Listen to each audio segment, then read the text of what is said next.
নমস্কার বন্ধুরা, আপনারা সবাই কেমন আছেন? আমি খুব খুব ভালো আছি। আর এই সকালবেলা এই লেবু গাছ দেখে তো আরও ভালো আছি। তো আজকে আমি এই ভিডিওটা করছি এই কারণে যে আমি এর আগে একটা ভিডিও দিয়েছিলাম, সেখানে কিন্তু আমি লিখেছিলাম এরা দেখতেই শুধু ভালো কিন্তু স্বাদে টক।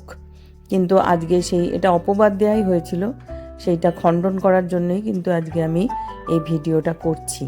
কারণ তখন হয়তো একটু কাঁচাই ছিল, কিন্তু এখন একেবারে সবকটা কমলা হয়ে গেছে এবং স্বাদ কিন্তু মানে যেটা বলবো, বেশ টকের মধ্যে যদি সুন্দর মিষ্টি হয় সেই রকম স্বাদটা হয়েছে।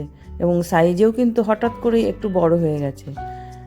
যে মাঝারি সাইজের যে কমলা লেবুগুলো সেই রকম, খুব বড় নয়, মাঝারি সাইজের, কিন্তু এত ফলন হয়েছে আমার খুব সাধারণ যত্নে।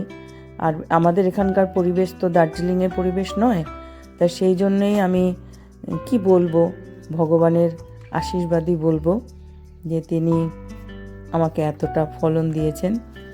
আর এ তো একটা আলাদা মনের আনন্দ। সত্যি কথা বলছি কি, খেতে ইচ্ছা করে না, তবু মাঝে মাঝে খাই। গাছ থেকে ছিঁড়ে কমলা লেবু খাচ্ছি।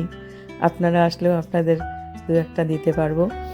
তো যাই হোক, আমি খুব খুব ভালো আছি। আপনাদের আমার ভিডিওটা কেমন লাগলো জানাবেন। আর আপনারা আসবেন আমার বাড়িতে, আমার বাগান দেখতে, তাহলে আরও ভালো লাগবে।